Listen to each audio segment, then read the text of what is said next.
Hello friends and families, എല്ലാവരും stay at home ആയിട്ട് safe ആയിട്ടിരിക്കുന്നു വിശ്വസിക്കുന്നു. Welcome to cafe Sulaimani. ഇന്ന് നിങ്ങളുടെ ഒരു ഫുഡ് വ്ളോഗ് കൊണ്ടുവരുന്നത് ഒരു സ്പെഷ്യലായിട്ടുള്ള ഒരു പാൽക്കഞ്ഞിയാണ്. സൂത്തിങ് ആയിട്ടുള്ള തിരുവനന്തപുരം മേഖലകളിലാണ് ഞാനിത് കൂടുതലായിട്ട് കണ്ടിട്ടുള്ളത്. അപ്പോൾ ഇനി നമുക്ക് അതിലോട്ട് കടക്കാം. കഞ്ഞി അരി കഴുകി എടുത്തിട്ട് ഇതിനുള്ളിലേക്ക് കുക്കറിലേക്ക് ഇട്ട് കൊടുക്കുകയാണ്. 1.5 കപ്പ് കഞ്ഞിരിയാണ്.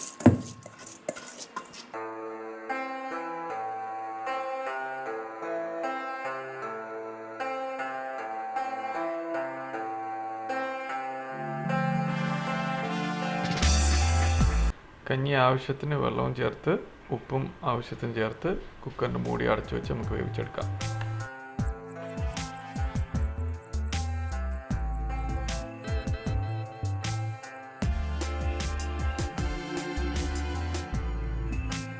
കഞ്ഞി അപ്പോൾ നന്നായിട്ട് ഇപ്പോൾ വെന്ത് വന്നിട്ടുണ്ട്. ഇതിലേക്ക് വേണം നമുക്ക് തേങ്ങാപ്പാൽ ഒഴിച്ചു കൊടുക്കാൻ. സാധാരണ നമ്മൾ തേങ്ങയുടെ 3-ാം പാല്, 2-ാം പാല്, 1-ാം പാല് എന്ന ഓർഡർ വേണം ഒഴിച്ച് വേവിക്കാനായിട്ട്. നമ്മളിപ്പോൾ കുക്കറിൽ വേവിക്കുന്നുണ്ട്, ഓൾറെഡി ഒരു വേവ് കഴിഞ്ഞതുകൊണ്ട് ഇതിലേക്ക് നമുക്ക് 2-ാം പാല്, 1-ാം പാല് മാത്രം ആഡ് ചെയ്ത് കൊടുത്താൽ മതി.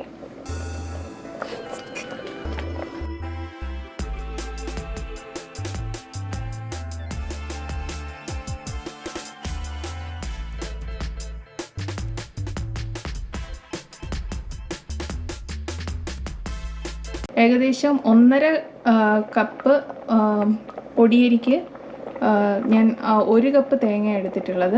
അപ്പോൾ ഫ്രോസൺ തേങ്ങ ആയത് കാരണം 1 കപ്പ് വളരെ കൂടുതലാണത്. അതിൽ 2-ാം പാലാണ് ഒഴിച്ചു കൊടുക്കുന്നത്.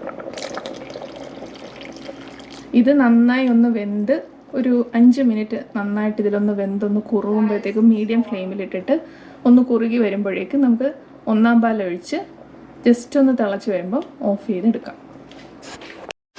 അപ്പം കഞ്ഞി നന്നായി തിളച്ചിട്ടുണ്ട്. നമ്മുടെ പാല് ഒഴിച്ചിട്ട് അത് നന്നായിട്ട് തിരികിയിട്ടുണ്ട്. 2 മിനിറ്റ്സ് കൂടെ കഴിയുമ്പോൾ നമുക്ക് 1-ാം പാൽ ഒഴിച്ച് തിളപ്പിക്കാം.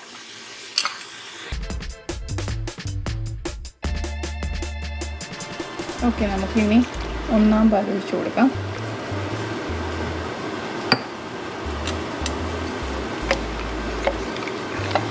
ഒരു കപ്പ് തേങ്ങ നമ്മൾ പാലെടുക്കുമ്പോഴത്തേക്കും ഏകദേശം 1 ഗ്ലാസോളം പാല് കിട്ടാറുണ്ട്.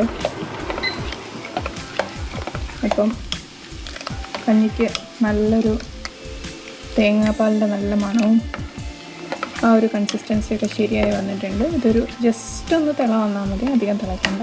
നമുക്കിത് അടുപ്പ് ഓഫ് ചെയ്യാം. ഇതെല്ലാം അടുപ്പ് മീഡിയം തീയിലാണ് ഇട്ടിരിക്കുന്നത്, അധികം വെന്ത് അടി പിടിക്കാതിരിക്കാൻ വേണ്ടി.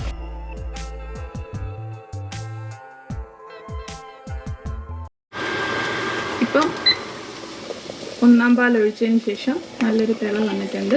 നമുക്കിതിനി ഓഫ് ചെയ്തിടാം. കഞ്ഞി നന്നായി വെന്തിട്ടുണ്ട്, വേവിനൊന്നും കുറവില്ല, എല്ലാം നന്നായി വെന്തിട്ടുണ്ട്. ഇതിനി നമുക്ക് ചൂടോടെ നല്ല പാൽക്കഞ്ഞി സെർവ് ചെയ്യാം.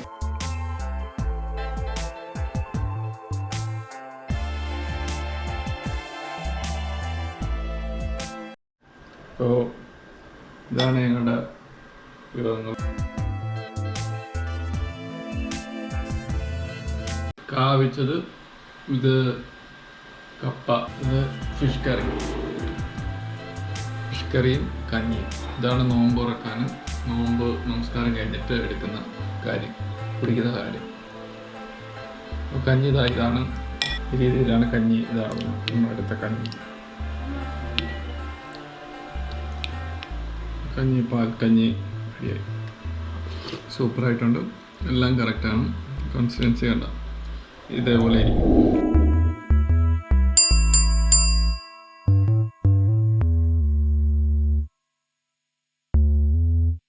നിങ്ങൾക്ക് എല്ലാവർക്കും ഈ പാൽക്കഞ്ഞി ഇഷ്ടപ്പെട്ടെന്ന് വിശ്വസിക്കുന്നു. ഇഷ്ടപ്പെട്ടാൽ നിങ്ങളുടെ കമൻറ്റും ഷെയറും ലൈക്ക് തന്ന് സപ്പോർട്ട് ചെയ്യുക. വീണ്ടും കാണുന്നതുവരെ സലാം, ഗുഡ് ബൈ, താങ്ക് യു.